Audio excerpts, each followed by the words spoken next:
Vamos a presentar a nuestros invitados. A mano derecha, el honorable concejal Mamén Saavedra, ida y vuelta, ¿no? Así es, 2 veces. De mano izquierda, el amigo Rolando Rolly Rodabush. Buenas noches, Mamén. Buenas noches, doctor. Muchas gracias por la invitación. Un saludo a Rolly y a las personas que nos ven. Aquí estamos contentos de poder visitarlos para conversar un poco de tantos temas que hay en las coyunturas locales, departamentales, nacionales y de la vida. ¿Cómo anda el trabajo? ¿Mucho trabajo? Bien, el municipio pues no para, ¿no?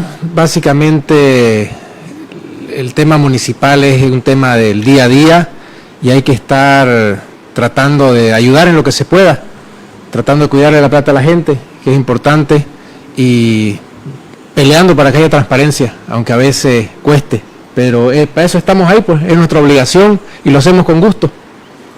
Querido Rolly, buenas noches. ¿Cómo te ha amanecido? ¿Cómo ha pasado este día? Que ha sido un día muy especial para vos, porque se conmemora 119 aniversario del nacimiento de tu tío abuelo, teniente general Germán Bush Becerra, y otras actividades. Buenas noches, Rolly. Buenas noches, Carlos, gracias por recibirnos para hablar de un personaje tan importante. Buenas noches para toda tu audiencia y buenas noches, Mamén. Por si acaso esa es la que está enfocando esa cámara de ahí. Cierto. La de Mamén es esta de aquí, primer plano, y la mía será pues esta, ¿no? No hay otra, la que queda. Ahí está, digamos, ¿no? Estamos ahí, ¿no? Son las 3. Entonces, contanos, Rolly. Nos has Perfecto. dejado muy emocionado, con mucha curiosidad. ¿Qué acto hubo hoy día? ¿Cómo fue? ¿Qué pasó? ¿Qué nos ocurrió? Sí, hoy en la mañana, a las 9 de la mañana, en el monumento a Bush, iniciamos con una ofrenda floral para recordar a este gran héroe boliviano, gran estadista también, el teniente general Germán Bush Becerra. Se recordaban 119 años de su nacimiento. Bueno, organizamos un acto a pesar de ser el Día del Mar, porque creemos que Germán Bush merece eso. Además que él ha sido partícipe en esta defensa del territorio chaqueño, en que Bolivia pretendía salir al río Paraguay para llegar de esa manera al Atlántico. Esa es una salida muy necesaria para los territorios chaqueños de Chuquisaca, para Tarija, Santa Cruz, e inclusive si la dirección es Europa, la costa este norteamericana o África, es una salida necesaria para Cochabamba, Sucre, etc. Estuvimos con presencia de variadas autoridades, no municipales, ni tampoco de la gobernación, ni de la Brigada Parlamentaria Cruceña, pero esperamos que a futuro esto se pueda dar. Es más, estaríamos encantados de que este acto se realice por las autoridades municipales o de la gobernación. Eso sería lo adecuado. Mientras tanto, nosotros seguiremos haciendo. Pero, Rolly, ayer me quedé preocupado. No sé si podés poner el mapa del departamento de Santa Cruz por ese apéndice, ese triángulo pequeño que a mi humilde saber y entender es el que nos permite tener una llegada soberana al río Paraguay. Y si tenemos una llegada soberana al río Paraguay, el río Paraguay es un río internacional, tenemos una llegada soberana al océano Atlántico. La tenemos mientras se construye el puerto y la vía de acceso. El problema ha radicado que ese territorio es un territorio difícil. Vos estás hablando de lo que antes se llamó el corredor Mancésped, un nombre inadecuado para esa zona. Era un escritor el señor. Es un territorio, una lengua de tierra, como decís, de acceso al río Paraguay, que nos dejó el Tratado de Petrópolis luego de apropiarse los brasileños de casi 200.000 kilómetros del Acre. Nos vamos a subir un poquito, vamos a agrandar ese pequeño triángulo. La provincia de Germán Bush, nunca tan justo y merecido ese nombre. Podés ampliarlo a eso, La parte sur de abajo.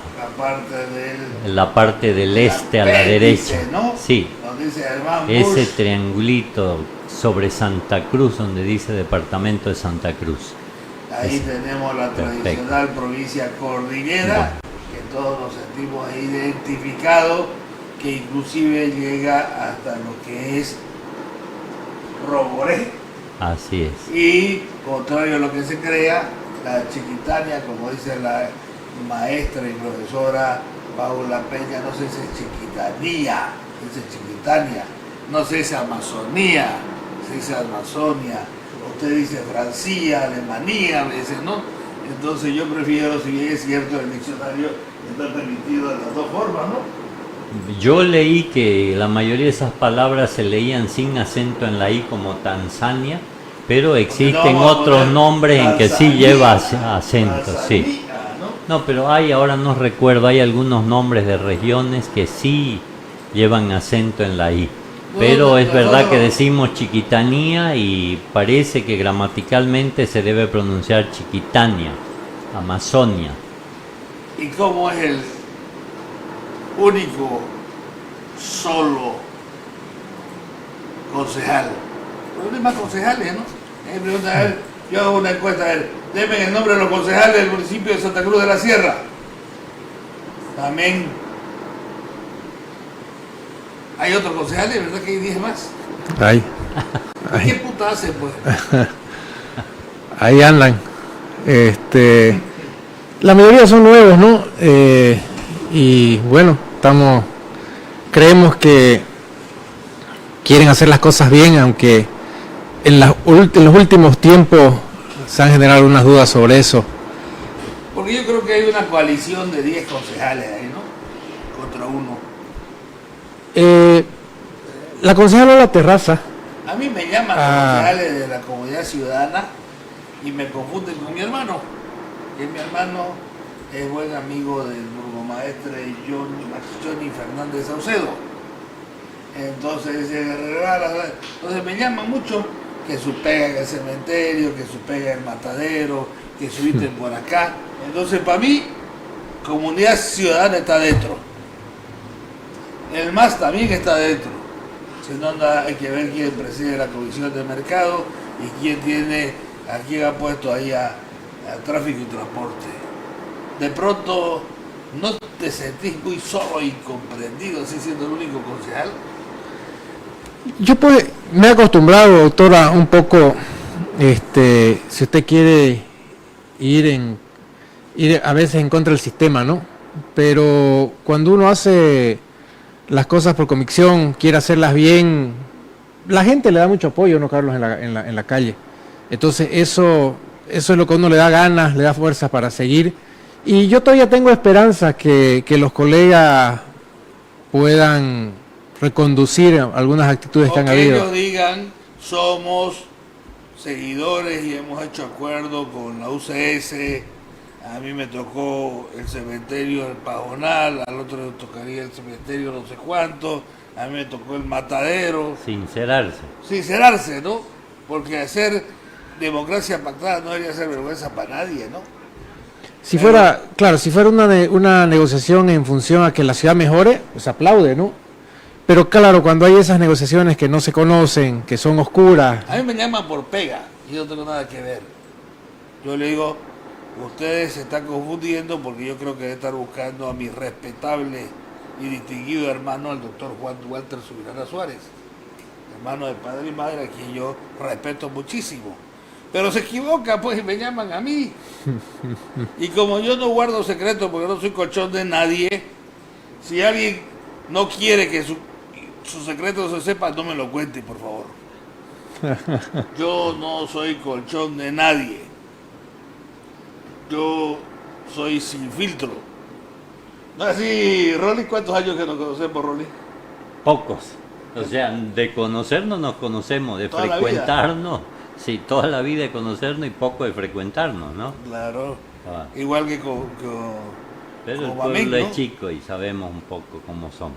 Vos sabés que si él estuviera haciendo política en el Brasil, ya debería estar introduciendo en el registro cívico como nombre su apodo, porque allá uno en el Brasil puede poner Mamén. ¿Ah, sí? Sí, y eso es lo que hizo el líder de las Américas, Luis Ignacio da Silva. Ah, A él Lula. le ponía Lula. Entonces él se adicionó el nombre y se llama Luis Ignacio Lula da Silva. Está Claro. Fonseca, Concepción, Neto, Filho, Aparecido, etc. Así son los apellidos del Brasil, ¿no, Rolly? Porque es un hombre del mundo, ¿no? da a pensarlo.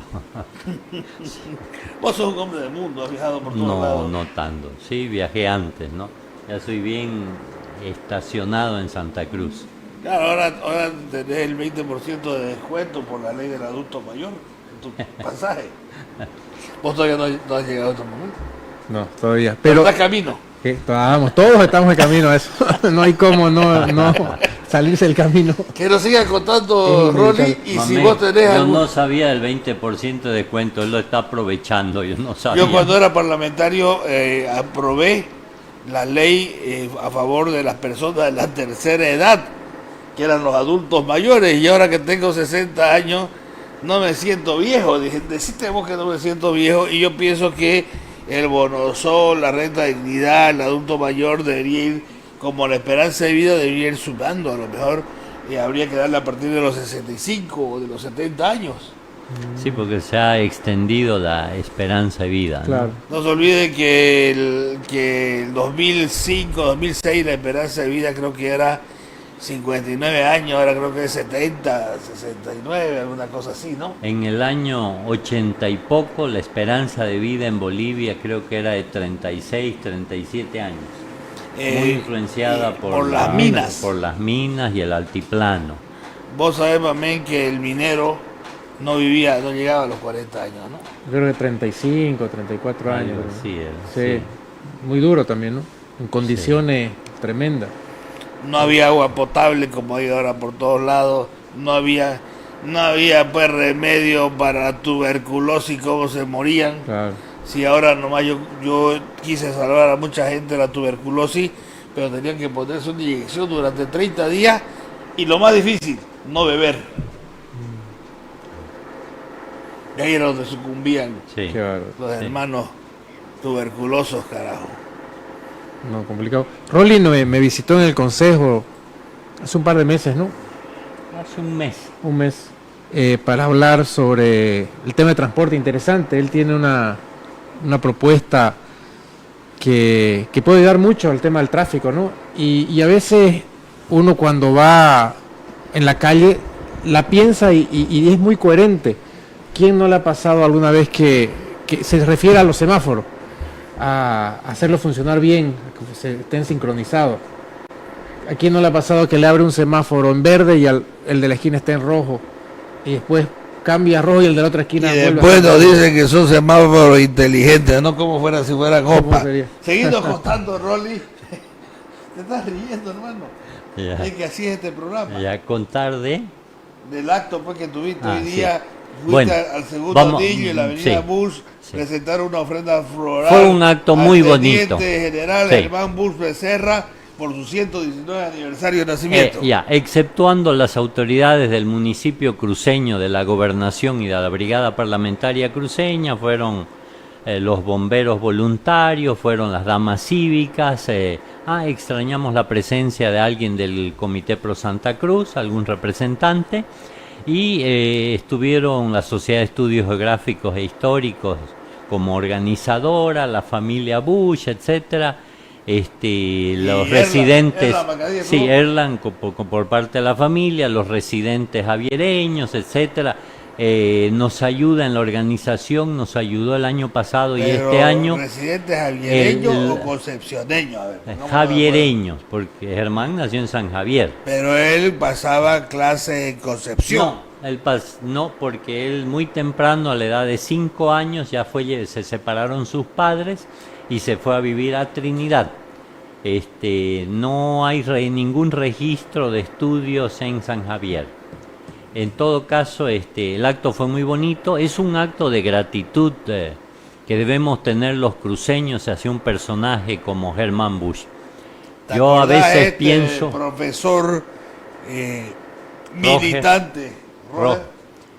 Don Rogers Becerra Casanovas fue un profesor veniano que vivía acá en Santa Cruz, profesor de música, que escribió, sí, que escribió alegando, argumentando que Germán Busch nació en el Carmen de Itenes, en una travesía de la familia, etcétera. La familia Busch Becerra tiene claro que Germán Busch nace en San Javier. Por otro lado tenemos los documentos, no cualquier documento, lo que se llaman fuentes primarias de documentación, que son registros hechos cercanos al momento por las personas cercanas al momento, incluso documentos notariados. No existía registro civil, el registro civil lo llevaba la iglesia. Sí, pero el padre de Germán Busch notarió su testamento en Baures en 1908, a los 5 años de nacer Germán Busch, aclarando dónde nacen sus 6 primeros hijos. Y allí cita que el tercero, cuarto y quinto hijo, el quinto era Germán, nacen en San Javier. Y la sexta vendría a ser... Y el sexto, que era mi abuelo, él nace en Baure.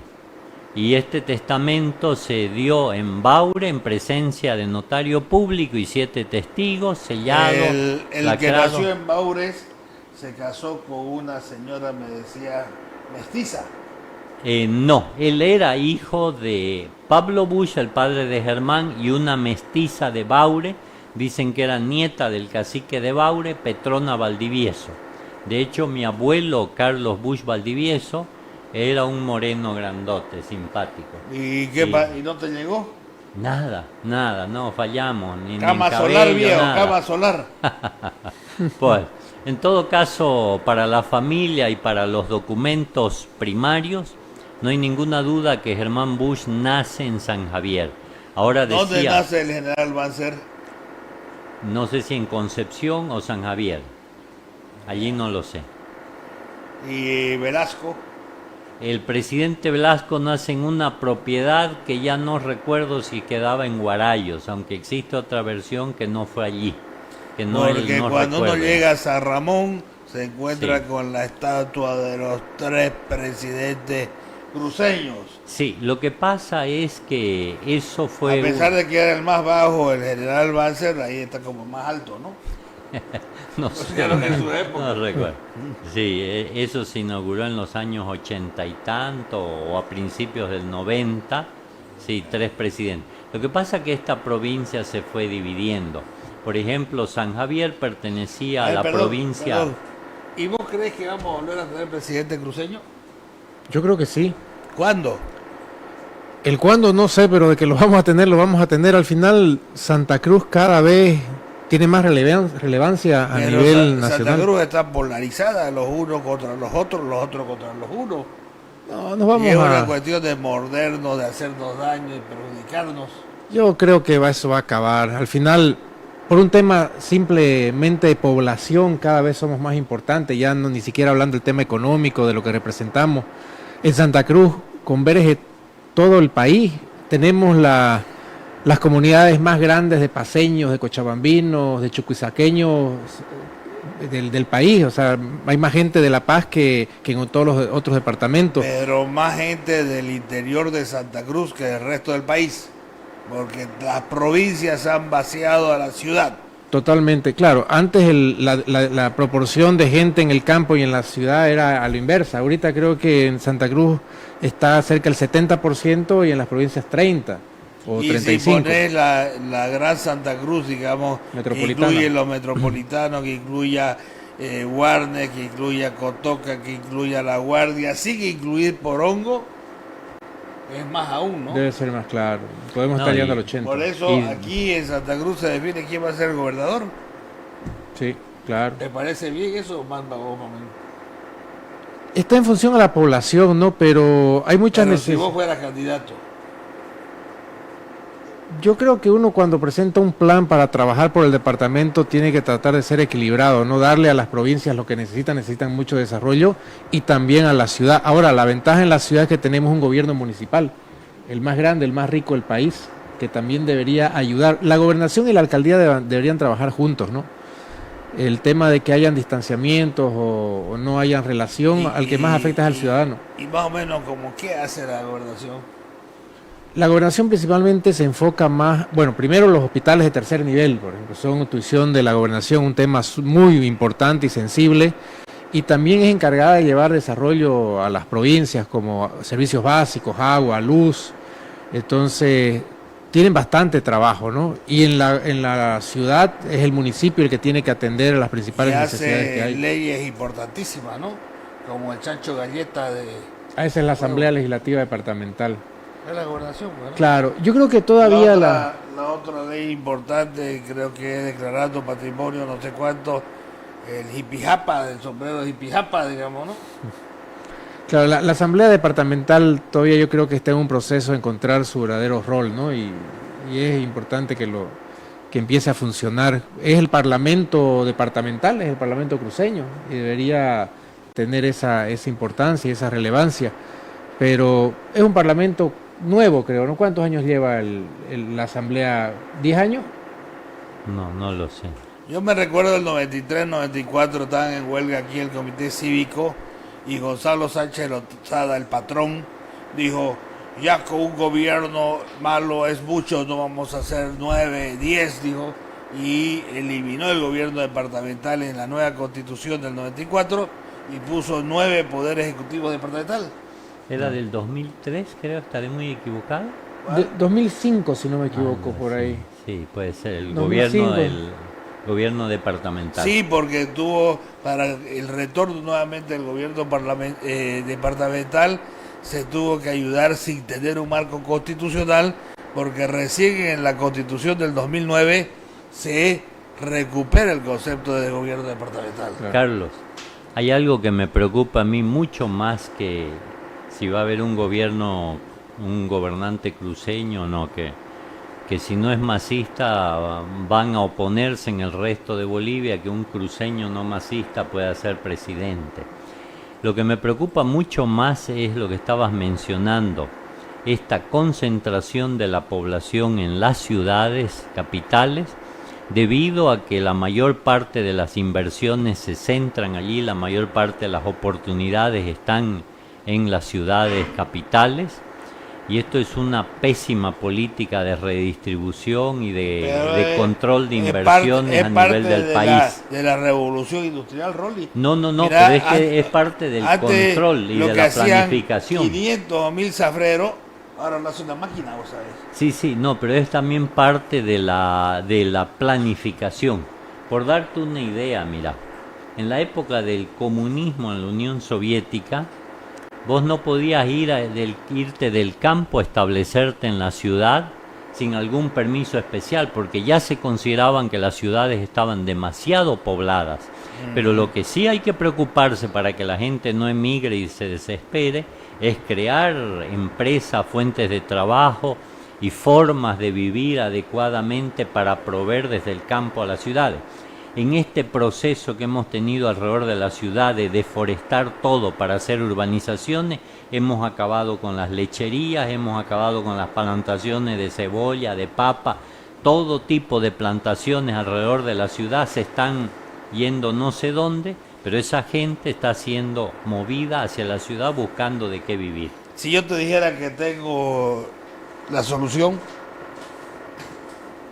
no, pues es interesante, es un tema de planificación del desarrollo. Es regular y cambiar la herencia, no en el área urbana, en el área rural, para que se le dé más derecho a aquel hijo que se queda surcando el campo con sus padres y no que aquel que se vino aquí a la ciudad, porque los que se vinieron aquí a la ciudad la venden la propiedad y se reparten la plata y queda un surcufundio, como dice. ¿Y qué hace? Que alrededor de hasta los pueblos se está urbanizando todo.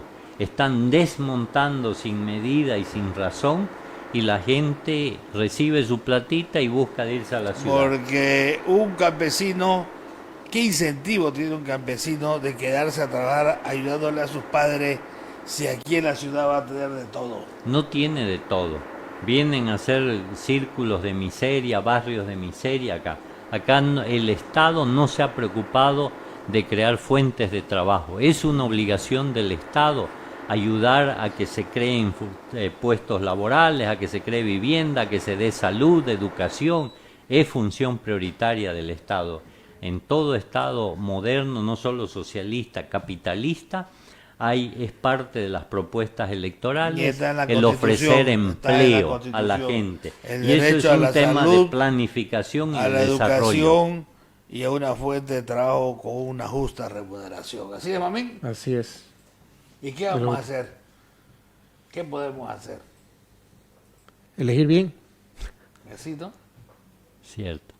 Elegir bien porque fíjense todos los cruceños que han votado por diferentes candidatos, normalmente una vez salen electos se esconden y se vuelven mudos. Y en eso hay que darle a César lo que es de César y a Mamín lo que es de Mamín. Ni se le cortó la voz, ni dejó de salir, ni dejó de ir a ver sus fases. Sí. Al final nosotros pues tenemos que responder a los que nos han puesto donde estamos y los que nos pagan el sueldo por último. Entonces... Pero a veces es más fácil hacerse lopa, hacerse el budo, no salir, no explicar y ser un ganapán. O negociar. O negociar, ¿no? Negociar, así es. Como tanto se ha negociado en todas las instancias del Consejo hasta el Parlamento, el momento del voto, el olor le da ganas de orinar, se llama así, ¿no? Por eso es que la gente está tan desilusionada, tan cansada de la política, pues, ¿no? Porque lamentablemente no hay buenos antecedentes, pero también hay que tratar de que la gente no pierda esa esperanza de que las cosas pueden mejorar, y es fundamental que los ciudadanos se empiecen a interesar más en la política, a involucrarse, porque es lo que necesita la política: renovación, gente nueva que venga con otras ideas, con otros principios y valores. Es lo que más necesita nuestro país, nuestra tierra, nuestras ciudades, nuestras provincias. Por eso es que, por más que se vea que la cosa es complicada, que a veces da la impresión que no se puede, lo peor que podemos hacer es bajar los brazos y dejar de tratar de generar un cambio. Y es peligroso, ¿no? Porque ven personas trabajando como vos y tratan de meterlo en cualquier lío, especialmente estos fiscales corruptos, para tratar de melear. Rolly, ¿qué más pasó hoy día? Mamén, discúlpame, ¿cuántos años tenés? Discúlpame. 47. Perfecto. ¿Y me permitís que hablemos de Germán Bush? Estaban hablando de que el ciudadano se debe involucrar, etcétera, ¿ya? Bueno, Germán Bush nace en 1903, a los 29 años le agarra la guerra del Chaco. Ya previamente se había ganado el Cóndor de los Andes explorando, buscando la misión de Samucos en el Chaco boliviano. Era importante para reivindicar los derechos bolivianos en el Chaco. En 1932, casi ni bien empezada la guerra, la batalla de Boquerón, Germán Bush es llevado allí, se destaca inmediatamente en un fortín rodeado al principio por 6.000 paraguayos y en el segundo momento por lo menos 9.000 paraguayos. Germán Bush entra y sale 2 veces llevando refuerzos, alimentos a los sitiados. Él tenía la orden de salir nuevamente. Terminada la guerra del Chaco, Germán Bush tenía 32 años. Sale visto como el principal héroe nuestro, incluso muy respetado a nivel del Paraguay. Y en 1937 él toma el poder, él asume la presidencia de la República. Él tiene entonces 33, casi 34 años. Este hombre realmente comprende, ve a cabalidad. A veces se lo presenta a Germán Bush solamente como un gran héroe boliviano, pero Germán tiene una característica que no tenemos que descuidar. Germán Bush fue un gran estadista, no solo fue un buen presidente, cualquiera tal vez pueda ser elegido presidente y puede ser más o menos bueno. Germán tuvo condiciones de estadista a su corta edad y en 25 meses de gestión dirigió una serie de cambios destinados a mejorar la forma de vida del boliviano, sobre todo del indígena, del pobre. Casi todos eran pobres. Bolivia prácticamente después de la guerra del Chaco y la gran crisis internacional de entonces, económica, se moría de hambre y toma medidas muy acertadas, decide terminar con el pongueaje, que era una forma de esclavitud en Bolivia, en que no se le pagaba a los trabajadores, a los indígenas, y tenían obligación de trabajar gratis para el patrón, en las minas, en el campo, y emprende una serie de cambios para liberar Bolivia de su dependencia de los varones del estaño, del comercio internacional, de la política. Justamente, Mamén, somos parte, sí, somos parte de aquellos que pensamos que estás haciendo un muy buen trabajo en la política y sos bastante joven también, y realmente tenemos muchas esperanzas, y espero que la gente al final vea en sus políticos quienes les sirven, quienes se preocupan. Sería muy interesante. Volviendo al tema de Germán Bush, mencionabas la constituyente en mil. Sí, Germán tuvo una serie de medidas y si tomó el poder en julio del 37, ya a principios del 38 llamó a Asamblea Constituyente para, digamos en los conceptos más modernos de hoy, reformatear el país, darle una nueva forma a la sociedad, a la economía, darle una nueva manera de tratar al indígena. Una de sus primeras leyes fue declarar el 2 de agosto el Día del Indio, el 2 de agosto como una fecha muy simbólica, porque se había creado en esa fecha, años antes que él tomara el poder, se había creado la escuela Ayllu de Huarizata, una experiencia totalmente nueva para integrar en la vida del indígena la educación, que trabaje como él sabía hacer, que se organice mejor y que estudie, que aprenda y que se dirijan solo los indígenas, porque eran vistos como gente que su única función era ir a trabajar gratuito para los patrones de las tierras y de las minas. Y este sistema de escuela indigenal no solo se desarrolla en el altiplano, son variadas las experiencias, se desarrolla también en la parte tropical amazónica de Bolivia, y las que yo estudié mejor son la escuela indigenal de Moré en la frontera beniana con el Brasil, y la escuela de Casarabe de indios sirionós que venían de la zona limítrofe entre Santa Cruz y el Beni. En estas escuelas se agarraron indígenas que en la selva vivían chutos, se los llevó, llanas. Se les enseñó una serie de trabajos. Decíamos, ¿no? Los llanas. No sé, la verdad, no sabía que le decían eso. Yo siempre los conocí por sirionó, pero es un grupo de origen arawak, cercano a los chiriguanos, etcétera. Y se les enseñó a vivir en comunidad, a amar a la patria, a mantener sus costumbres, su lengua se mantenía casi al estilo como lo hacían los jesuitas, ¿ya? Entonces introdujo una serie de cambios Germán Bush muy interesantes, y ojalá que el pueblo sepa elegir, sepa ver a sus dirigentes.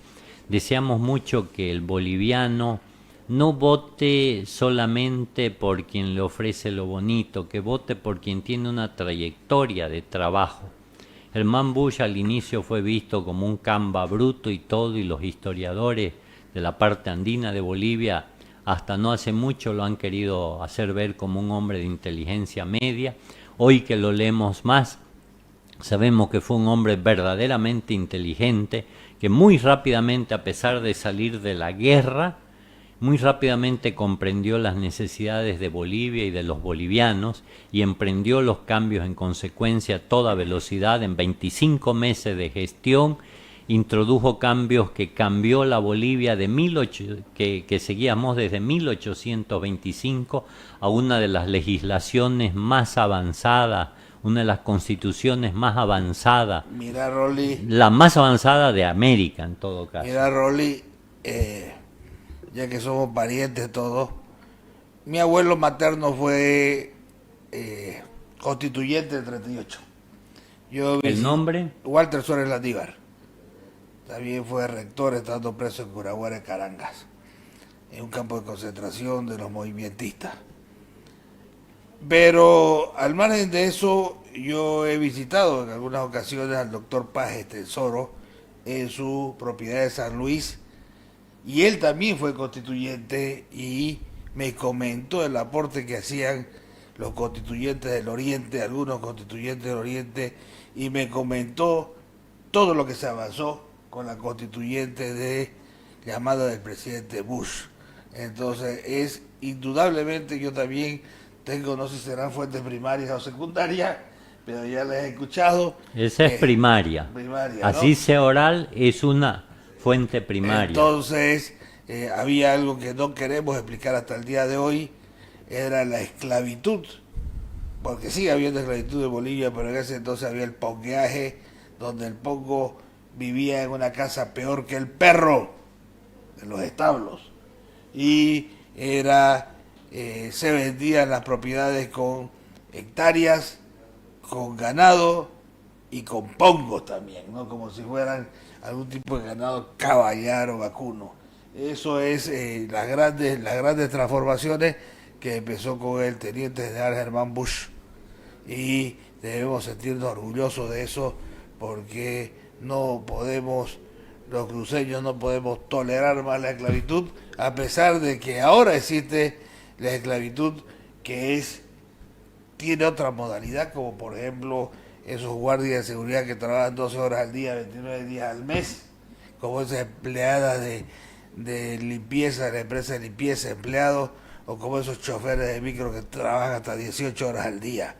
Son otra forma de esclavitud, pero por lo menos con Germán Bush se acabó el pongueaje, no se pudo eliminar los gomeros, los siringueros, eso fue más adelante, pero sin lugar a duda fue un paso muy importante, ¿no? Mira, lo podemos resumir eso así. Bolivia vivía bajo las leyes principales dictadas en la Constitución de 1826. A un año de haberse fundado la República de Bolívar, se hizo la Constitución, y era una Constitución liberal. Había permiso para que el amo, el señor de dinero, use a la gente. Habían inicialmente en las luchas de independencia de Santa Cruz se eliminó por Warnes la esclavitud, pero luego posteriormente, ya constituida Bolivia, se vuelve a restituir con Andrés de Santa Cruz la esclavitud. Eran los esclavos negros, pero el resto vivía en pongueaje. El pongueaje en realidad se crea después, pero era el sistema de servidumbre en que el indio debe trabajar para el que, incluso a quien les regalaron las tierras, esos indígenas, las recibe las tierras en regalo o las paga con los indios, y esos indios deben trabajar varios días por semana para ellos. Y esa era la Constitución de 1826, hasta que llega Bush al poder, sigue vigente por 110 años. Es bueno, Ronnie, que no sigamos en este tiempo, porque te van a tachar de comunista o de socialista. Y con Germán Bush se entra una constitución de tipo social, en que ya hay una función social de la tierra, en que al trabajador se le debe pagar, hay leyes laborales, se determinan los días de vacaciones, decía, el horario. Bolivia no reconoce ningún tipo de esclavitud. Cualquier esclavo que pise el territorio nacional es libre de pleno derecho. Y en las otras constituciones eran más sutiles, ¿no? Yo lo que entiendo, con Andrés de Santa Cruz se restituye la esclavitud del esclavo negro. El pongueaje es servidumbre, no es esclavitud. Decía así las futuras constituciones: nadie puede trabajar sin recibir la justa remuneración. Desde 1938 con Germán Bush. Sí, así que es el nuevo concepto de la esclavitud, ¿no? Así. No, y se crean las cajas y pensiones para maestros, que antes eran Montespío y mutualistas, ¿no? Mamén, ¿qué más tenés para contarnos, así para que sea variadito esta charla? No, la verdad que yo estoy aprendiendo mucho. Es muy interesante conocer nuestra historia, ¿no? Porque de ahí venimos. Entonces, este tipo de oportunidades no las tiene uno todos los días. Y Imagínate yo que tengo amigos escritores que alaban al coronel Ignacio Warnes, y hay otros que lo destrozan. Yo estoy entre los que lo alabo. Hay dos corrientes, vos sabés, sí, ¿no? Sí. Entonces, sí. No, siempre le podemos encontrar a los personajes del pasado un lado menos agradable. Inclusive por la matanza, esa batalla por San José de Chiquito, le atribuyen un sesgo genocida de 1200 indígenas muertos. Pero yo he hablado con los exponentes de ambas corrientes y no quieren sentarse a discutir, porque Sí. son amigos además. Sí. Vos estás hablando en realidad que, ya no me acuerdo si fue el general Blanco, un español, no me recuerdo el nombre, él en Chiquito se levanta, Warnes se va con su ejército cruceño, eran inferiores en número las tropas de Warnes, pero en Chiquitos estaban engrosadas por indios.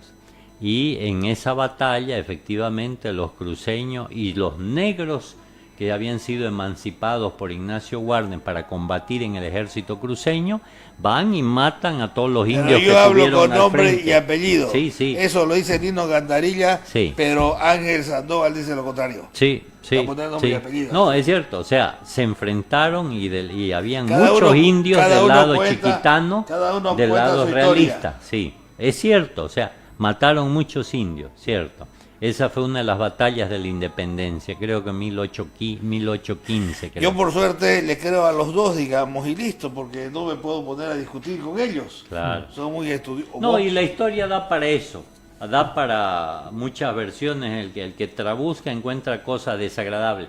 Eso, ¿qué es lo que yo más escucho? Germán Bush abofeteó a un viejo, y cuando me lo dicen los paraguayos, les recuerdo que ellos tienen un Stroessner, que fue presidente, no me recuerdo si 32 años, no sé cuánto, que ese sí tengo los números exactos de personas que mató, que torturó, que desapareció, etcétera. Rolly, te van a decir comunista. Más tranquilo. No, más tranquilo. no, pero es que eso fue. Ahora, también me dicen Germán Bush, sí, eso, abofeteó a Alcides Arguedas. Malísimo que lo haya abofeteado. Germán tenía 30 y poco de años, el otro tenía El que 56. escribió Raza de Bronce. Y escribió Pueblo Enfermo y fue en circunstancias especiales y Germán Bush se arrepintió, pidió disculpas, pero el otro ya no lo perdonaba.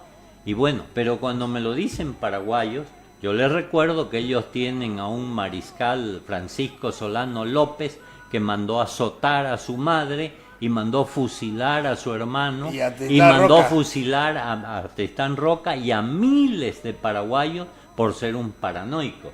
Entonces depende quién te lo dice y qué te encara. Pero sí encontramos, para debatir entre los personajes históricos, encontramos fallas. Sé que hago yo en estos casos, de acuerdo a los ejercicios espirituales de San Ignacio de Loyola, me baso en la primera presuposición. Presupone siempre el bien, dice. Sí. Entonces yo les creo a los dos. Amén. ¿Qué más nos vas a contar? Lo que usted quiera, podemos hablar un poco si usted quiere de gestión, de la ciudad, No soy el único que hace gestión, pues, ¿no? lo que ustedes quieran podemos charlar un poco del plan que tiene Rolly también, que es interesante. Claro, del plan de transporte. Sí. ¿Lo inicias vos o...? No, bueno, yo comenté un poquito hace rato de Sí. cuál es el tema de... Nosotros desde hace rato sabemos los cruceños que tenemos enormes problemas de tráfico, de circulación, lo que llaman vialidad, el que circule la gente y las personas dentro de la ciudad, de movernos dentro de la ciudad.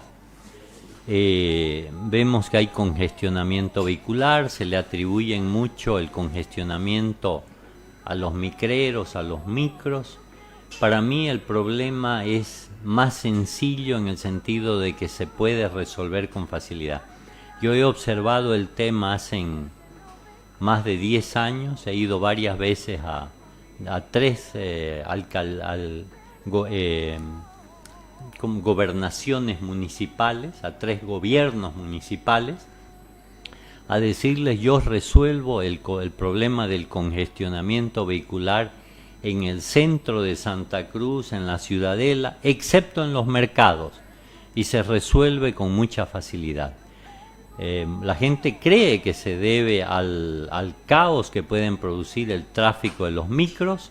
Yo creo que el principal caos se da por la falta de manejo semafórico y la falta de manejo de las grandes intersecciones. Grandes intersecciones, manejo adecuado me refiero, grandes intersecciones son donde se cruzan los anillos y las radiales. Podemos hablar del primer anillo, el segundo anillo, ¿Qué te el tercer parece, anillo. Rolly, si hacemos para los próximos días un programa para esto. Ah, sería Sí, interesante, y en si la- Mamén viene a contrarrestarme, a mí me agradaría para que lo debatamos. Ujú. No quiero que sea un monólogo en que estoy... Sí, En la recta final, Mamín. es uno de los principales problemas que tiene nuestra ciudad, ¿no? El tema del tráfico. Pero tenemos otros grandes problemas, los que vivimos en Santa Cruz, el tema de la ausencia de autoridad.